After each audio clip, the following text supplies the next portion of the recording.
Anyway,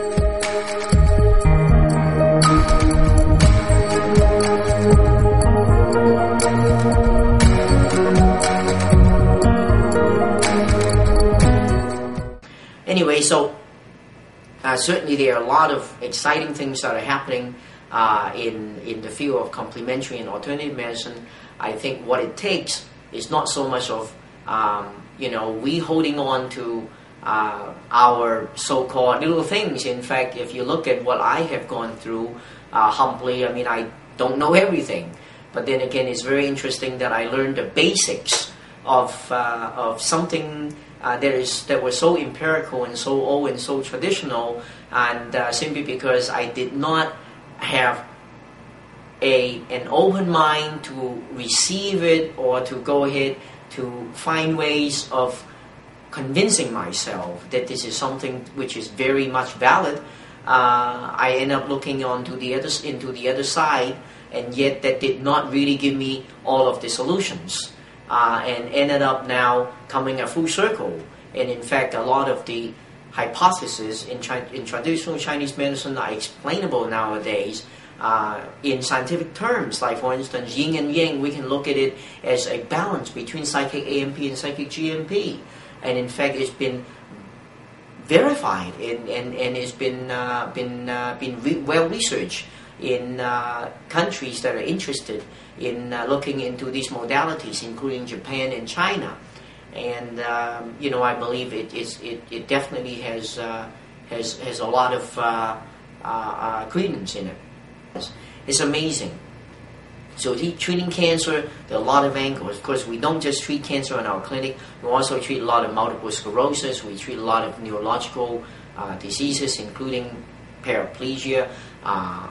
We have treated also a number of kids with cerebral palsy and hyperbaric, which I learned from Dr. Steenblok.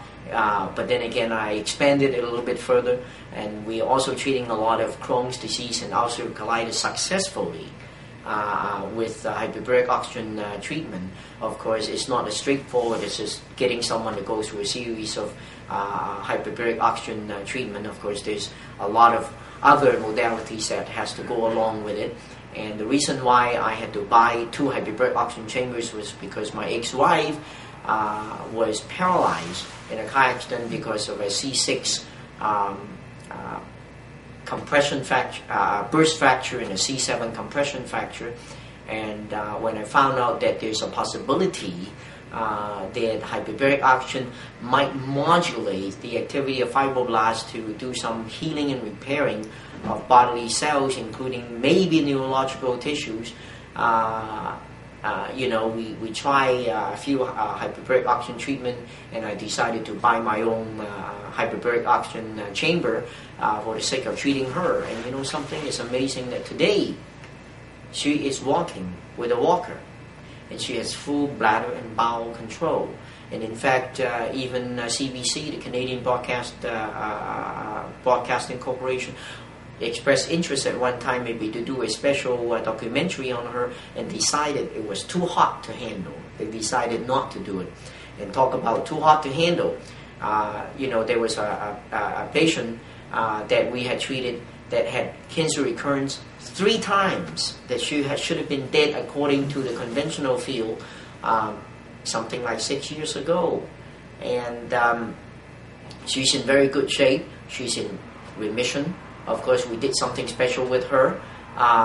We did a private project, which we, thank goodness, we might not have to do it anymore because of the fact that these wonderful antigen-specific transfer factors are available nowadays.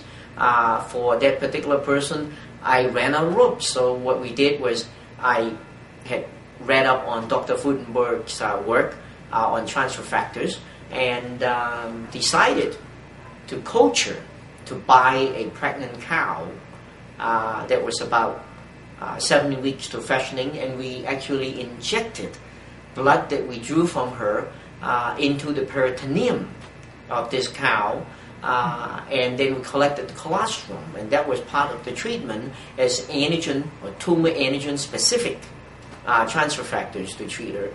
And the story was so moving that a national television network called Women's Television Network, WTN, decided to move an entire camera crew all the way from Winnipeg across the country to film at her home, at my clinic, and they did an entire documentary on her healing path.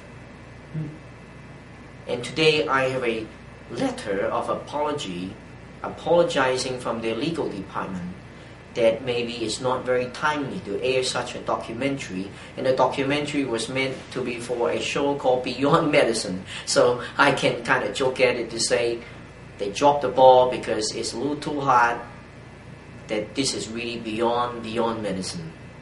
Anyways, so there are these, I can ramble on and on and on and on about all these wonderful stories, but I, with the invitation of Ralph, I thought it would be a wonderful thing to share, maybe, a little bit of my life story, maybe a little bit of where I came from, maybe who I am, maybe what I've done. It's a clinic that's tucked away in Vancouver. We try to keep a very low profile simply because maybe the hostility out there, maybe a lot of things that we do,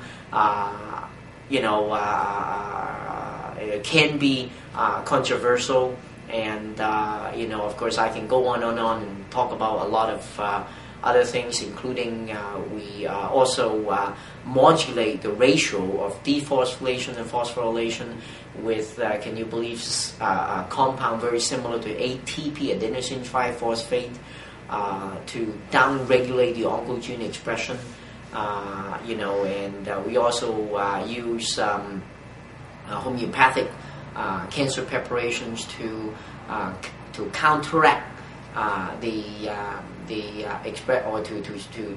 to effectively suppress the expression of the oncogene, and at the same time we also use single-strand DNA to increase the repair rate of DNAs that have been nicked or damaged, and also at the same time we also support patients through radiation treatment by giving them intravenous hydrogen peroxide, which nobody would ever even think of, to actually effectively increase the sustainable interstitial oxygen level, so that there's a higher cure rate by the radiation, and at the same time there will be an increased repair rate of the nicked DNA sequence of the immune cells. And in fact it prompted the cancer hospital local in town to start a trial of allowing patients who are going through radiation treatment to breathe a mixture of 80% oxygen and 20% carbon dioxide called Carbogen. And in fact they're seeing a wonderfully increased cure rate, and the side effect of radiation is so minimized. It's just so much less that it's absolutely incredible. So I believe that there's only one medicine on earth that we need to get to, instead of taking sides, instead of saying, who we are or how come you're over there. And I guess the main thing is we just need to do our best to do whatever we can practically to help the people that we care for.